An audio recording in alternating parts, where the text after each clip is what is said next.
bela men esleme, ko se preda Allahu. Nema, braćo, za čovjeka ništa bolje i vrijednije od ispravnog nijeta.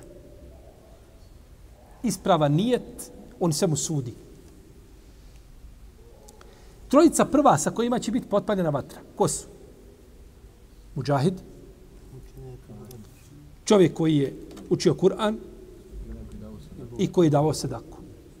Trojica najvrijednija djela činili. Borio se na Allahovom putu, davao iz svoga imetka, učio Kur'an, dođite vam, vi ste, znači, gorivo početno za vatru. Naravno, džehennem je prije toga upaljen i gori i došlo je to u hadisima. Međutim, na dunjalu, na ahiretu, znači, misli na jednu posebnu, znači, vrstu paljenja džehennema sa tom trojicom ljudi, da će oni biti prvi, znači, koji će završiti u džehennemu, zato što su radili najbolja djela, a imali su kakav nijet.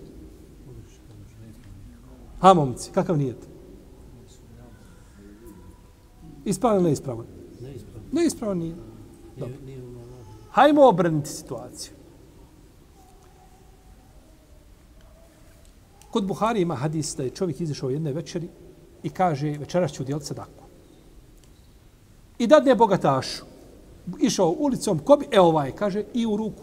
I osvanuli ljudi ujutro pričaju, kažu, čudno, kaže, desio se i to čudo na zemlji, bogatašu udjeljena sadaka.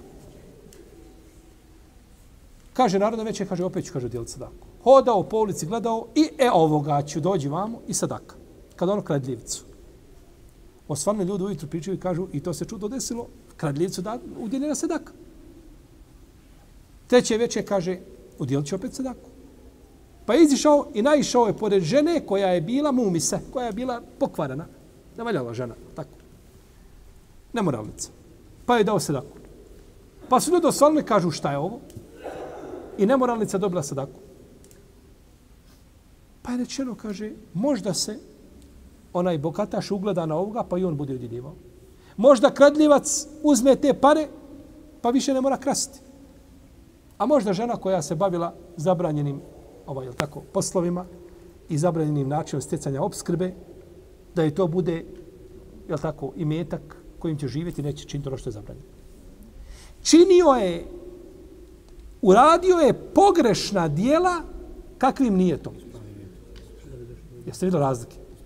Vamo imate dobra dijela, ali pogrešan nijet. A vamo imate lijep nijet, ali je dijelo bilo šta? Vidite razlike. Pa je nijet, to je čudo. Nijet je osnova. I u tom kontekstu je hadis nijetul mu'mini eblehu min amelihi. Da je nijet vjernika bolji od njegovih dijela. I šejh Sahavi kaže da ovaj hadis ima različite puteve u svojom dijelu Al-Makasid al-Hasane, kaže da hadis ima različite puteve, da jedni drugi pojačavaju i kaže nije isključeno da se diže na stepen dobrog hadisa. Iako je ispravno da je hadis daif. To je ispravnije mišljenje, da je hadis daif, da je neispravan. Kao kaže Ibn Hajar al-Asqalani i drugi učenjaci. Ali je njegovo značenje ispravno. Da je nijet vjernika bolji šta od djela. Jer ti kada nijetiš da uradiš djelo potpuno, ispravno, i desi se nešto da ne možeš, budeš spriječen, imaš nagradu kako si nijetio. Imaš nagradu kako si šta? Nijetio da uradiš to djelo. Pa je to, znači, značenje hadisa koga smo spomenuli.